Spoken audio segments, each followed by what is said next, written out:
Hey everybody, I'm Sammy Hagar. Welcome to a very, very special, bittersweet, but wonderful episode of a rock and roll road trip.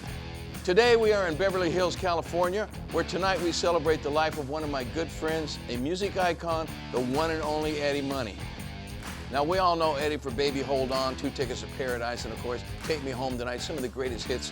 But most of all, he gave many of us some great, great memories.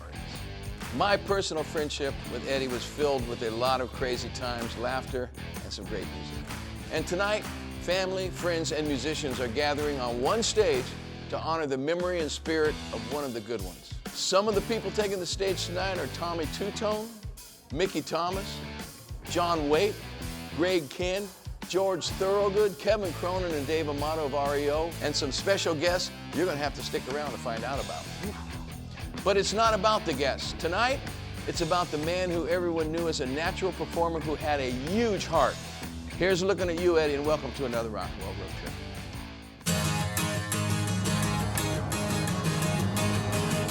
Oh, yeah, baby. Here we go.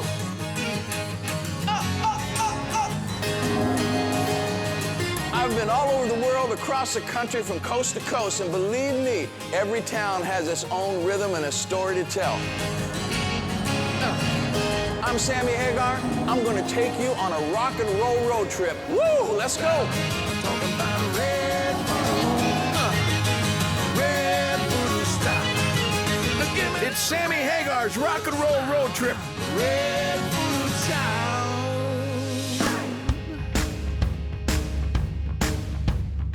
When this show first started getting put together, you know, Lori contacted Kari, my wife, and they talked about it, and she said she wanted to film it and wanted to capture it on film. And I said, are you sure? I mean, this is something that's, you know, it's kind of personal. You know, I didn't even know she wanted to open it to the public or how she wanted to do it. I think the fact that his family, his band, you know, is here to play the songs with people that want to, and I do, I think that's so special. And Eddie had a lot of top 40 hits. I mean, he really wrote freaking hit singles, right?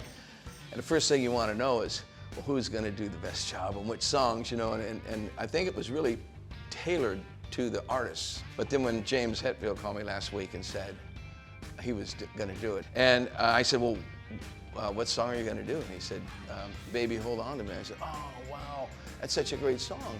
But he's going to do it by himself acoustically.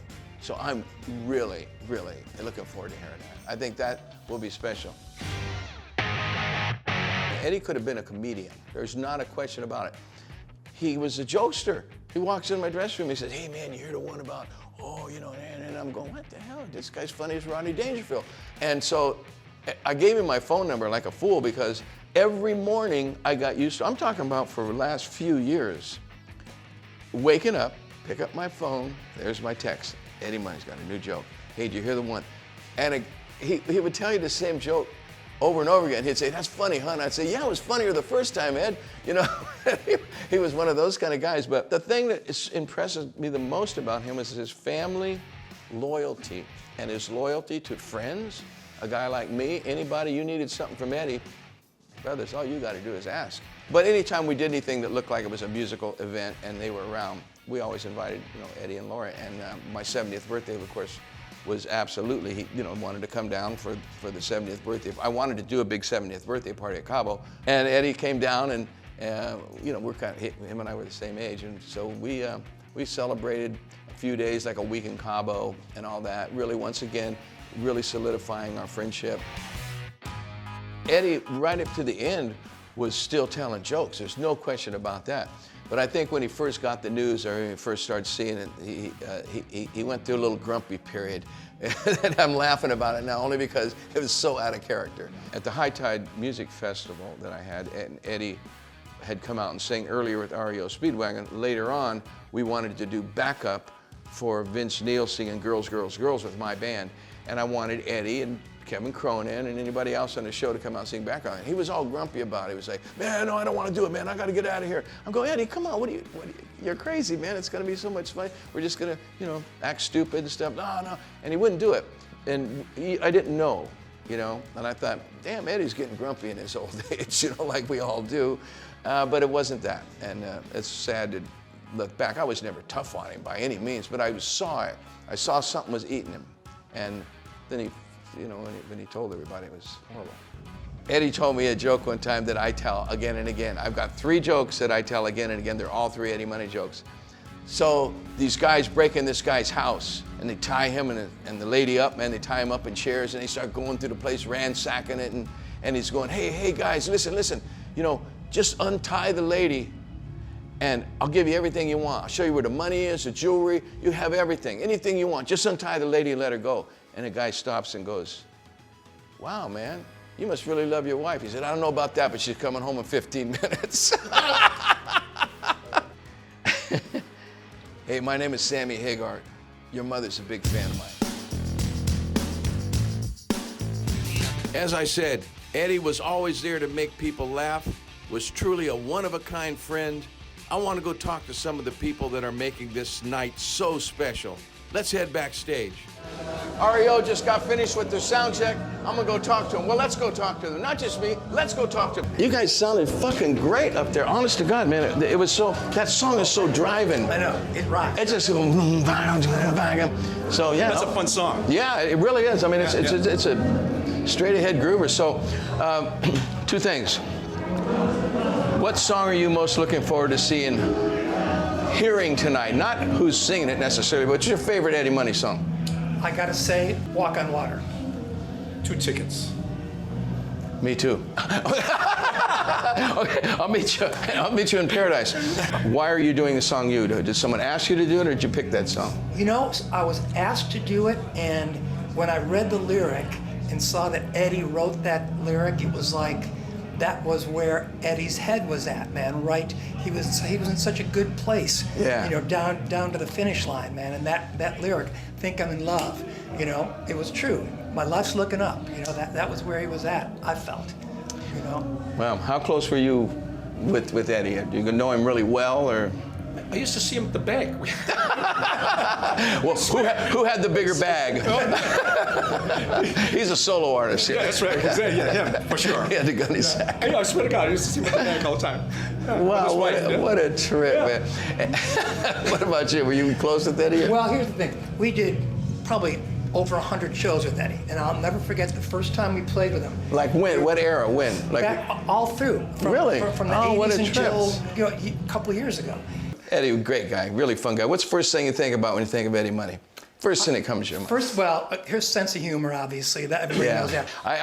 He was telling me jokes when he almost couldn't finish him. He would lose his breath and start coughing. And I'd think, oh, this guy is just not going to give up on his comedy thing. I know. You know, He took it all the way. It wasn't as funny, you know. I say, Eddie, take it easy. You know, you just, I love the guy. Anyway, Kevin, fun. You guys really sounded good up there tonight. It's a sound check. Only thing I'm worried about, you guys, I'm just a little concerned that you might have left it, you know, at the sound check. Like, you know, boxers, they leave it in the dressing room, get down the stage, and they got nothing. I'm just afraid that's going to happen to you guys. We're going to reboot. Well, you take a nap or something. You'll be all right.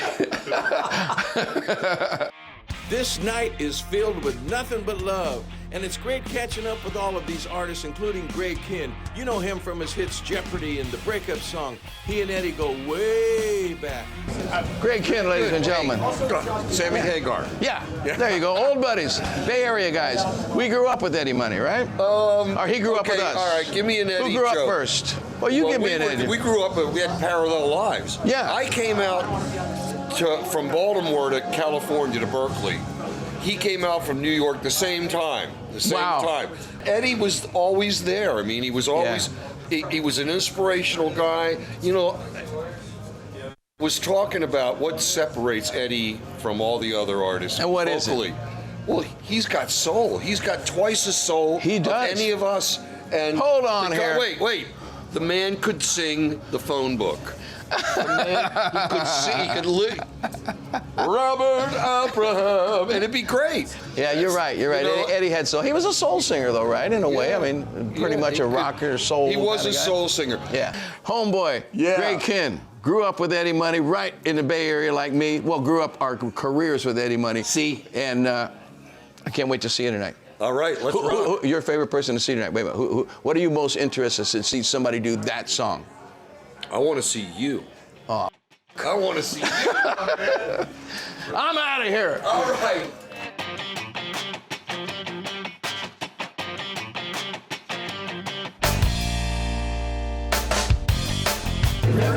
Oh, here. George Thorogood. George Thorogood, you know who he is, right? George Thoroughly Bad and the Butchers was his own man. Oh, no, I got that. Thoroughly Good and the Destroyers. Yeah, something like that. Anyway, George, my old buddy, we did a rock and roll road trip. George, what are you doing here again? What am I doing here again? Oh, what song? What do you think? I'm doing a song Money. Eddie Money. Get it? Oh, but he did right. It was my original idea that I borrowed from Willie Nelson. As you can see, everybody, once Sammy gets over his shyness, he'll be okay. Yeah. And wait a minute. Your favorite rock and roll band in the world? The Stones. Which one of the Stones your favorite guy, Mick or Keith? Both. Wait a minute, let's see. Can I answer somebody? Yeah. People go up and say, well, who was your idol as a kid? And I go, same as everybody else, but I can't say his name right. It's either Mick Richards or Keith Jagger. Whoever that guy is. They're trying to figure it out.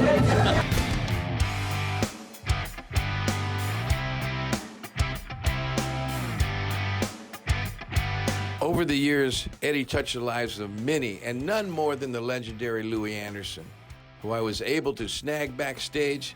He and Eddie have been lifelong friends. So, Louis, you being a funny man yourself, yes? Yeah. What do you think about Eddie's humor? How good was he?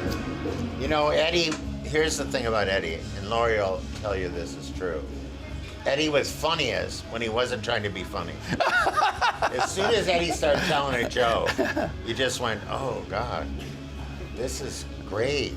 But when he was just himself, he was really funny. He was charming, he was funny, and he called me up, Lo, I got one for you. And then it would be like, I can't tell this on stage. This is so filthy. This is the worst. Oh, he had all these PG jokes he told me. Why did he? I guess he saved all the dirty filthy stuff me. for you? You know, I think he was naturally a funny person. I think I always have a theory that all comedians want to be rock stars, and all rock stars want to be comedians. What's the best joke you ever heard? Are you gonna tell me the joke that? Tell me an Eddie joke. So the joke I'm gonna tell in the middle of the show up there, in the middle of my song, where Eddie talks in the middle of this song, it comes down, boom, boom, boom, boom, boom, boom, boom, boom, and I'm gonna say the joke that I just think was funnier than shit, where Eddie says, this guy calls up his shrink and he says, hey Doc, I need to talk, man. He said, what's the problem? He said, well, my wife's treating me like a dog. And he goes, oh, well, how long has that been going on? I said, oh, since I was a puppy. See, that was funny in itself, right? I thought, oh, this joke's over. Yeah. And the guy goes, oh, well, you need some couch time. He goes, hey, Doc, I ain't allowed on the couch. I mean, come on. That's a good joke. Great joke. It's got two tiers to it, you know? Yeah. But he's like Dangerfield. Like you said, Dangerfield seemed like he was probably funnier when he was not trying to be funny. Yeah. Like, woe is me. Eddie had a character that he did. Yeah. Not on stage, and even when he'd get into that, he really had like a manic character. Yeah. That was enjoyable and a lot of charisma, and people, they loved him. Yeah. And you loved them so much, it didn't matter if the joke was good or not, because you loved the person, you know, delivering the joke to you. That's what I always noticed about Eddie. I always thought, I'm talking to Eddie Money, man. He touched my heart. He would do such sweet things, and he just called me one time and said, hey, Lou, I just want you to know I love my mother, because I wrote a book about my mother. I love my mother as much as you loved your mother. And he said that damn, that's soulful, man. Big influence on him and my mama and me. And so I think there's that kind of connection, but. Okay, one last thing though. What are you looking forward? What song are you looking forward to most? What's your favorite Eddie Money song? Let's put it like that. Yeah, My Friends. Oh. It's a beautiful song. Yeah, you're going for the deep tracks. Yeah. Well, I'm a serious person underneath all this. Thank you. Thank you. For enjoying Eddie Money as much as I did. Peace out. Louis. Eddie had friends from all walks of life, including the tight bond he had with James Hetfield. James decided to surprise everyone and perform. Let's see if we can get the dirt on what he's planning to do tonight. Jimbo, here, you want to do a thing real quick? Just say about Eddie Money? Hey. Hi, James. James Hetfield. Hey. He also drives trucks for me on his time off from Metallica. Yeah. So, James, what are you doing here? Well, I got some speeding tickets for you. Here's the payola. What are you doing here? I am here paying tribute to my good buddy Eddie. I miss him, and I know you and I were, like the three of us were on a little text thing quite often and getting Eddie's jokes for the 10th time. I laughed every single time. Exactly. They almost got funnier as they went up. What song are you doing tonight? I'm doing Baby Hold On, stripped down, skeleton version, slowed down, everyone's gonna cry. You're a brave especially man. me. Out of all the people that are here tonight, when you told me you were coming, that's the first thing I said, what are you doing? And when you told me, I thought, this is going to be the most interesting thing for me to see you do that. I'm really proud of you for having the balls to step up there with acoustic guitar, because I don't. And I thought I was meaner than you. I thought I was tougher than you. You are. You really are. Only around my family. Yeah. But anyway, James, thank you for coming. It's an honor. Good seeing you, buddy. Long live Eddie Money. Ladies and gentlemen, Sammy Hagar. Here we are, all right? Everybody good?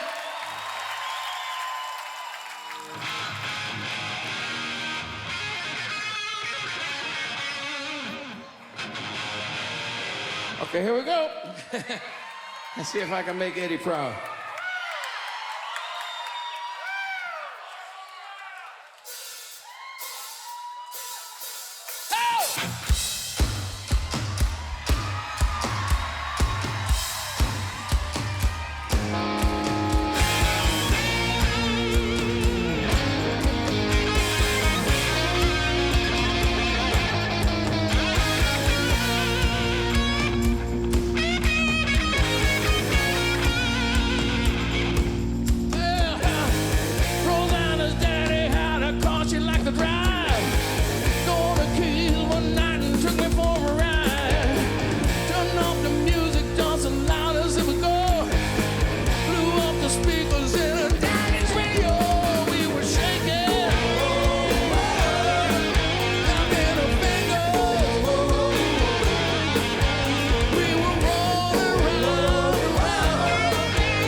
Like this.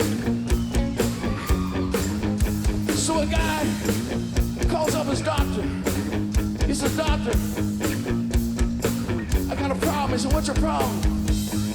He says, "My wife's treating me like a dog." Doctor says, "Oh Lord, how long has this been going on?" The guy said, "Ever since I was a little puppy." So then Doc says, "You got a problem? You need to come in, you need some couch time." The guy said, "I ain't allowed on the couch."